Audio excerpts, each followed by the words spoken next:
Adamma and Chioma were two beautiful sisters born to the same parents. Their bond was unbreakable, forged by years of hardship and love. Adamma, the elder, was always protective of Chioma, always shielding her from the harshness of life. Chioma, with her bright smile and soft heart, adored her sister like no one else. Adamma worked tirelessly as a nurse, while Chioma pursued her dream of becoming a lawyer.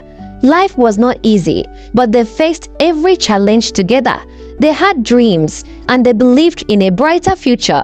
Then came Femi, handsome, smooth-talking, rich and charming. He swept Chioma off her feet. Adamma had a doubt about him. "Be careful, Chioma," she warned. Not every smile hides good intentions, but Chioma was in love. Femi showered her with attention, made her laugh, and filled her head with promises of a future together. Adamma reluctantly let her guard down, trusting that Chioma knew what was best. It was a Friday night. Femi arrived at Chioma's house to pick her up in his fancy car to a party. Adamma didn't want her to go, but Femi reassured her that everything was okay. "Don't worry," he assured her, "I'll take good care of her." Throughout the night, Adamma couldn't sleep. She tossed and turned, her heart heavy the whole night, but she just didn't know why. Chioma returned the next morning, her spirits broken and her eyes swollen from crying. She couldn't speak at first. She laid on the bed, crying her heart out. But Adamma forced the truth out of her. Femi had betrayed her in the cruelest way. He and his friends had treated her as nothing more than a cheap prostitute. Femi had took her to his friends for all three of them to have a taste of her, and one by one, they took their turns on her. Adamma sank to the ground, her heart shattered as she held her trembling sister. Rage bubbled beneath her grief. Femi had not just hurt Chioma, he had destroyed her innocence, her trust. Adamma immediately went to the police station and filed a report against Femi and his friends. But the officer in charge was good friends with Femi, and no matter what she did, the case was swept under the carpet. For weeks, Adamma watched Chioma retreat into herself. The once lively and cheerful girl now barely spoke. Adamma tried to comfort her, but Chioma was slipping away, drowning in her pain. Adamma made a vow. She would not let this go unanswered. No! She would make Femi and his friends pay for what they did to her little sister. But revenge would not come easily. She needed a plan, one that would make them feel the pain they had inflicted on her sister. Adamma sold the few valuables they had and reinvented herself. She transformed into a mysterious and alluring woman, adopting a new name, Lila. She began frequenting the obscure clubs and parties where Femi and his friends often gathered. Adamma started with Ola, the womanizer in the group. She approached him, pretending to be an escort. Her charm and wit drew him in, but behind her smile lay a storm of anger. Adamma didn't just want revenge, she wanted justice, a punishment so severe they would never forget. That night, Ola fell easily into her trap. She offered to take him back to her apartment because she was more comfortable in her space. They arrived at the apartment she had rented just for her plan. When they entered the house, Ola was wowed. The house was beautifully decorated, and Ola commended her for her taste. They went into the bedroom, and Ola quickly took a shower. When he was done, he jumped on the bed, flinging his big manhood at Adamma, telling her to come to him. Adamma removed her clothes and climbed the bed. She romanced him, and soon, Ola's manhood was as hard as rock. It was finally time to strike. As a nurse, she had purchased one of the sharpest operation blades, and so with a single strike, she cut off his manhood. Ola screamed at the top of his voice. The pain was excruciating. Blood leaked out and spilled everywhere as Ola screamed in pain. Adamma held his manhood in her hands, staring blankly at it as if seeing a manhood for the first time. Ola went on his knees, begging Adamma to take him and his detached manhood to the hospital. But Adamma only looked at him with hatred in her eyes. Adamma then revealed her true identity, how he used that same manhood to defile her sister. His shock quickly turned to terror as Chioma's face flashed before his eyes. Please, it wasn't me. It was Femi. He planned everything. Please help me, he wailed. Adamma looked at him. Her expression softened. Okay, I will help you, but you have to pay 200 million naira. Transfer it now to my bank account and I will take it to the hospital for it to be reattached. If not, I will flush it down the toilet, she said, holding up his manhood. Ola wanted to bargain, but the look on Adamma's face advised him otherwise. He scrambled on his phone and transferred the money to Adamma. Good, Adamma said. Let's minimize the bleeding so we can head out. She brought out her first aid she had kept in the house and attended to Ola. Then suddenly, she plunged a needle into his neck. Ola felt dizzy and then he collapsed on the floor, unconscious. She then picked up his phone and carefully sent his friend a message that he had traveled for an emergency meeting and he would be gone for a few days. Then he ended the text by telling them that he had ordered a special soup he tried recently and that they should try it and let him know what they think. Then she switched off the phone. She then dragged him into the bathroom, tied him to a chair, handcuffed his hands and legs with handcuffs she had bought some days ago. Then she locked the door. She took the severed manhood back to her small kitchen. She then went to the market and purchased more meat. She chopped it into small pieces. She then took the manhood, chopped it into small pieces, and made a delicious pepper soup. Chioma perceived the sweet aroma and requested for a plate, but Adamma told her that it was for a friend in the hospital and she had to take every drop of the soup. That evening, she disguised herself and delivered the dish to Femi and his friends under the guise of a catering service. The card attached to the delivery read, "From Ola, enjoy." When Femi opened the food, the aroma was intoxicating and they all wanted a taste. They ate heartily, praising the flavor and the taste. They now understood why Ola wanted them to try it. Outside the house, Adamma watched from a distance, her heart pounding with satisfaction. One down, 3 to go, she smiled happily. The men laughed and joked as they devoured Ola's manhood, completely unaware of what they were consuming. Femi, at the center of it all, raised his glass in a toast. To us, the kings of the city, nothing can bring us down. Cheers to more good life and enjoyment. They all cheered, laughing heartily as they picked Ola's manhood from their teeth. Adamma watched from the window, her lips coiling into a victory smile. Soon, she approached the second man, Chuka. But he was not as easily fooled as Ola. He was more cautious, more skeptical of strangers. Adamma knew she needed a different approach to lure him in. So, disguising herself further, she crafted a fake story about being a journalist interested in interviewing successful men in the city. Chuka, ever the egotist, couldn't resist the chance to brag about his accomplishments. She met him at a fancy restaurant, playing her role perfectly. Her notebook and pen became her weapons, disarming him with every false compliment and feigned interest. By the end of the dinner, Chuka was convinced she admired him. Why don't we take this conversation somewhere private?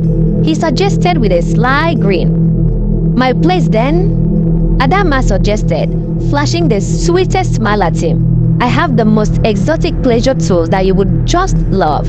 Chuka was curious, and without a second thought, he agreed. Adamma led him to the apartments. The dim lighting and eerie silence unnerved him, but his pride wouldn't let him show fear. As soon as the door clicked shut, she plugged a needle into his neck, injecting him with something. Chuka stumbled and soon fell to the ground. His whole body felt weak. He tried to get up, but his bones had gone limp. Do you remember Chioma? She asked, her voice cold and sharp. Chuka's heart dropped. Who? I don't know what you're talking about. Adamma stepped closer, her eyes blazing with fury. You and your friends thought you could ruin her life and get to walk away unscathed. Ha ha ha. You were wrong. She backed him, putting a glove on her hands. Chuka's heart began to race. What are you doing? What are you planning to do to me? Adamma didn't answer. She brought out the sharp blade she had used on Ola and started walking towards Chuka. Chuka let out a loud cry. Please, please, I know her. She was Femi's girlfriend. He used to tell us how sweet she was, and we jokingly told him one day that we would like a taste. And Femi said we can. And then he arranged everything. Please forgive us. You have two options now, your life or your money, Adamma said, her face hard as a rock. Which do you love more, your life or your money? My life, Chuka screamed, his voice filled with fear. Adamma took his phone and then opened his bank app. He had 300 million naira sitting in his account. She asked him for the PIN and then transferred all his money into her bank account. You have taken what you wanted. Please let me go. Adamma looked at him, hatred evident in her eyes. Oh, you think money is everything, don't you? You ruined my sister's life, and you think all I want is your money? Before Chuka could react, Adamma struck. She moved with precision, her rage fueling her strength. Chuka begged for mercy, but she silenced him with a single glare. She knocked him out, cut off his manhood, attended to the wound, and dragged him into the same bathroom she had tied up Ola. Immediately she opened the door. Ola began to mutter something. She released the gag in his mouth, and the first thing he asked was his manhood. Well, Adamma began. Ask him. They ate it. She laughed. Ola screamed at the top of his voice, pain and anger evident in his voice. You better hide, because I will kill you. I will kill everything that is associated with you. Adamma looked at him and then walked up to him and looked him in the eye. We shall see about that. Then she replaced the gag in his mouth and locked the door. She cooked the meal again and sent it to Femi and his remaining friend, Gideon. She always made sure that they were together, so they would all have a share. Femi and his friend Gideon ate the meal, wondering why Ola had not been in touch with them. 2 days later, Femi received another meal delivery from Adamma in his luxurious home. He had tried to call his friends, but all their numbers were switched off. He had finished eating the delicious meal when he noticed a note inside the basket. Kings fall one by one, the note said. Panic began to set in. Ola hadn't been seen in days, and Chuka and Gideon were nowhere to be found. Femi tried to brush it off, but his mind was restless. I need to find out what is going on, he said to himself. Adamma listened to Femi's conversations through a hidden recording device she had planted during one of her deliveries. She was always one step ahead, anticipating his every move. But then, something unexpected happened. Chioma, who had been silent for weeks, began to suspect what Adamma was doing. Adamma had quit her job at the hospital and was always out, wearing the type of clothes she didn't used to wear before. Her appearance had changed drastically, so Chioma wondered what was going on with her sister. One night, Chioma followed her sister to the apartment where she kept Femi's friends. Adamma was about opening the door when someone touched her shoulder gently.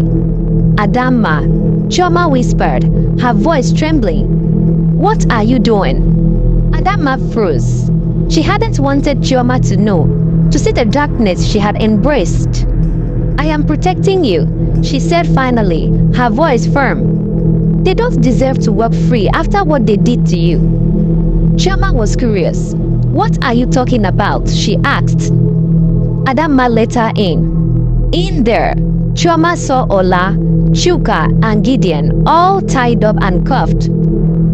Tears filled Chioma's eyes. This is not protection. This is madness.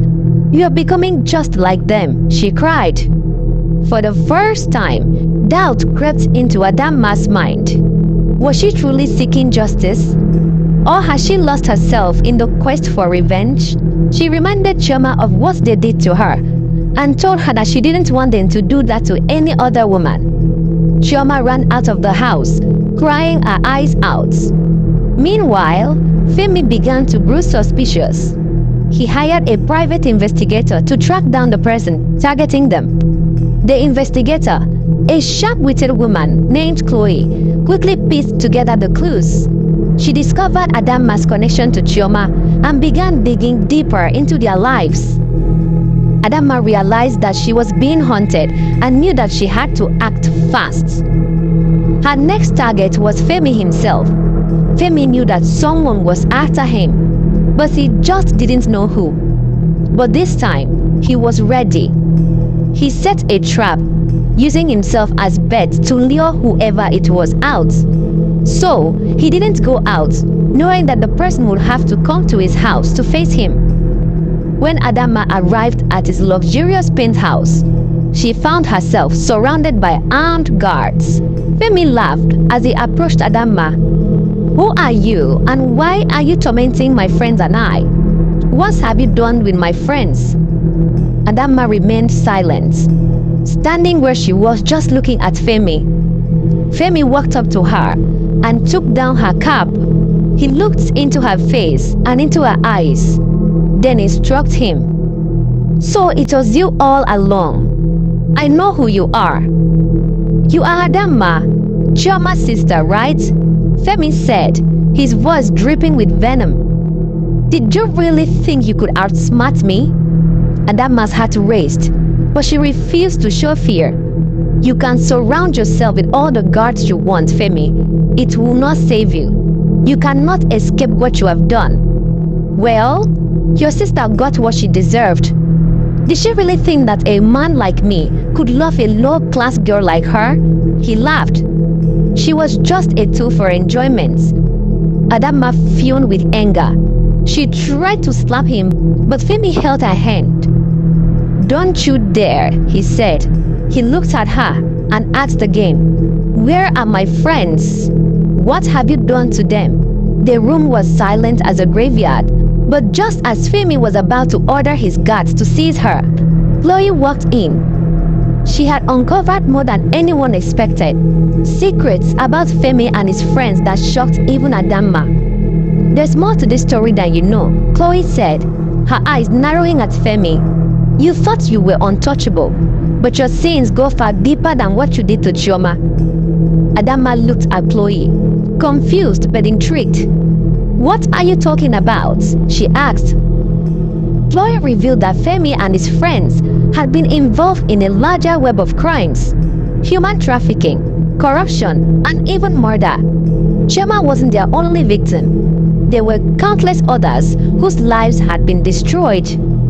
This revelation shifted everything. Adamma realized that her revenge, as brutal as it was only scratching the surface of their evil. But now, she had an unlikely ally in Chloe. Adamma stood in the center of Femi's penthouse, her heart pounding as Chloe revealed the truth. Femi's smirk felt out for the first time. "You don't know what you're talking about," he said, but his voice lacked its usual confidence. "Oh, I do," Chloe replied, pulling out a folder and tossing it onto the glass table. Inside were photographs, bank statements, and signed documents, proof of Femi's involvement in a vast criminal network.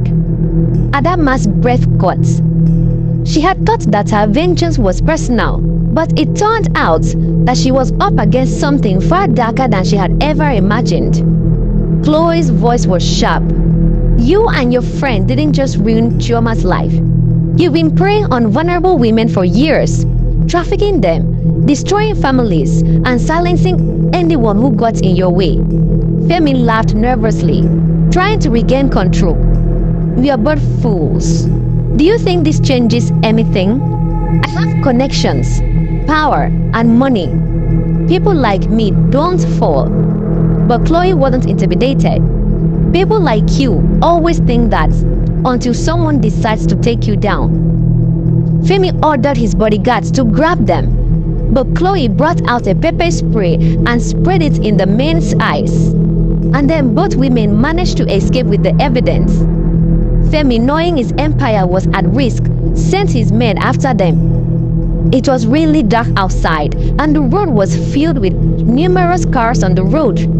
A chase began as they sped through the city in Chloe's car, while famous men gave them a hot chase. "Hold on," Zara yelled, swerving through traffic. Adama clung to the seats, her mind racing. "We can't let them get the evidence," she shouted. The chase was intense, the SUV closing in at every turn. Chloe managed to shake them off by veering into a narrow alley, but they knew that it was only a matter of time before Femi's men found them again. They hid in an abandoned warehouse, going over their next move. Chloe had contact in law enforcement, but Femi's reach extended into the police force. Trusting the wrong person could get them both killed. "We need to be smart," Chloe said. "You leak this to the media. Once the public knows, Femi won't be able to silence it." Adama nodded, but she had her own plan brewing. She wasn't ready to let Femi go so easily. She had come this far, and she needed to finish what she started. That night, Adama went back into Femi's penthouse. She slipped past the guards with surprising ease, way easier than she had thought. When she reached Femi's private study, he was waiting for her, a gun in his hand. "You don't give up, do you?" he sneered. Adama didn't flinch. "You don't scare me, Femi. You're nothing without your money and your lies." Femi aimed the gun at her. "Where are my friends? What did you do with them?" he yelled. "Go to hell," she shouted at him. Femi aimed the gun at her head, but before he could pull the trigger, Chloe burst in, armed and ready. "Drop it, Femi," she commanded. For a moment, the room was silent, tension crackling in the air. "How did you know I was here?" Adama asked. "I knew you were going to do something, so I followed you all day," Chloe replied, giving her a satisfactory smile. But just then, a shot rang out. But it was not Femi who fired. One of his guards had sneaked in, aiming the gun at Chloe. The bullet grazed her arm, and she fell back with a cry. She turned and shot the bodyguard, who fell to the ground, dead. Adama didn't hesitate. She launched at Femi, knocking the gun from his hand. They struggled, the room erupting into chaos. Adama's anger gave her strength. She fought like a possessed woman, her years of pain and rage fueling every strike. Finally, she overpowered Femi, pinning him to the floor. "This is for Chioma, my sister," she replied before knocking him unconscious. She then went to Chloe. "I'm sorry. Please forgive me," Adama said, looking down at Chloe. But before she could answer, Adama knocked her unconscious. When Chloe woke up a few minutes later, she found Femi bleeding. Adama had cut off his manhood and flushed it down the toilet. She left Chloe a note, thanking her for saving her life, and gave her details on how to find the other men. Femi was bandaged and sent to the hospital for proper medical care. Chloe called in her trusted contact in the media, sending all the evidence they had gathered. By morning, Femi's crimes were headline news. The public outcry was immediate. Protests erupted across the city, demanding justice for the victims. Femi's associates turned on him, trying to save themselves. Within days, his empire crumbled and he was arrested. Femi's friends were found and also arrested for their involvement in various crimes. But Adama and her sister Chioma were nowhere to be found. It seemed like they had disappeared into thin air. Adama had taken Femi's phone, and with the help of a hacker, she was able to clear his bank account, which was worth 1 billion naira. With all the money Adama had made from Femi and his friends, she and her sister relocated to another country and started life afresh. Adama and Chioma sat inside the plane, watching the news as Femi was being led away in handcuffs after his court session. She smiled triumphantly. "Finally," she said to herself. Chioma looked at her sister, tears flowing from her eyes. "You did it." Adama shook her head. "No, we did it. I couldn't have done this without you. Chioma hesitated, then pulled her sister into a hug. I still wish it didn't have to come to this, but maybe now we can finally heal. Meanwhile, Femi got to know from his friend that the mysterious pepper soup they had been eating wasn't actually meat, but their manhoods. Femi fainted out of shock.